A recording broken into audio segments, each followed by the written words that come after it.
જોઈએ અગત્યના સમાચાર। વડોદરા તાલુકાના કરચિયા સરપંચ શ્રીને ગ્રામ પંચાયત સુપ્રત।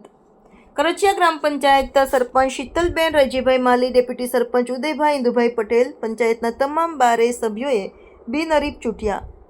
શીતલબેન માળી 22 વર્ષની નાની ઉંમરે કરચિયા સરપંચ બન્યા। પંચાયતના 12 સભ્યોમાંથી 11 સભ્યો સાથે તેઓની 1168 કરતાં વધારે મતોથી સરપંચની જીત થઈ હતી। છેલ્લા 1.5 વર્ષથી પંચાયતનો કાર્યભાર વહીવટદાર ચલાવતા હતા। આખરે ગ્રામ પંચાયતની ચૂંટણી થઈ અને સરપંચ શ્રીના હાથમાં ગ્રામ પંચાયતનો વહીવટ આવ્યો। 1.5 વર્ષના પેન્ડિંગ કામો સરપંચશ્રીએ ખાતરી આપી અને તેઓ પ્રથમ તબક્કે પૂર્ણ કરશે। પ્રથમ વખત કરચિયા ગ્રામ પંચાયતની આખી બોડી સાથે બેઠશે। 22 વર્ષના શીતલબેન રૈજીભાઈ માળીએ કરચિયા પંચાયતનો ચાર્જ લઈ લીધો છે। ઉપસરપંચ તરીકે મારી પોતાની ઉદયકુમાર ઇન્દુભાઈ પટેલની પંચાયતના સભ્યોએ બિનહરીફ નિમણૂક કરી છે।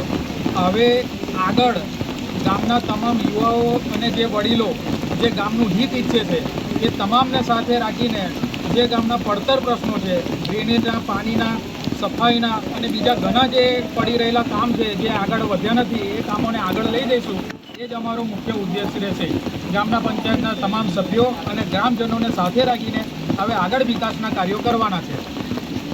રોડ રસ્તા, પાણીની સમસ્યા મોટી છે। પાણીની સમસ્યા અમે પૂર્ણ કરીશું કામ, રોડ રસ્તા બી અમે બનાવીશું અને ગટરો બી જે ઉભરાય છે એ ગટરો બી અમે સાફ સફાઈ કરાવીશું। સૌપ્રથમ તમારી પ્રાથમિકતા શું રહેશે? સરપંચ બન્યા પછી કેવા કામો કરશો? પાણી સફાઈ છે ગામની જે અને ગટરોના કામો એ બધી પ્રાથમિકતા કરીશું। આપનું શુભ નામ? મારી શીતલબેન।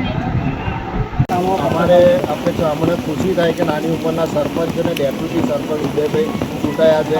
આ ગામના પ્રથમ નાગરિક છે, સરપંચ તરીકે ચૂંટાયા છે, એટલે અમને બહુ ખુશી છે અને અમારો બાકી પડી રહેલા જે આ સફાઈના છે, પાણીના છે, એ બધા જે કામો છે એ પૂર્ણ કરશે। અમને આશા છે કે સરપંચને ડેપ્યુટીના સભ્યો સાથે મળીને ગ્રામજનો સાથે મળી અને પૂર્ણ કરશે અમારા અટકી ગયેલા કામો। ઘણા વર્ષો પછી આ પંચાયત આખી બોડી સાથે બેઠી છે, તો તમારે શું એ વિશે કહેવું છે કે પ્રથમવાર આ પહેલી વાર આવું બન્યું છે કે ફૂલ બોડી આવી છે અને ઘણા વર્ષો પછી આ ડેપ્યુટી સરપંચ બી બિનહરીફ થયા છે અને 22 વર્ષના યુવા સરપંચ આ પહેલી વાર આવ્યા છે। આપનું શુભ નામ? કમલેશભાઈ પરસોત્તમભાઈ પટેલ।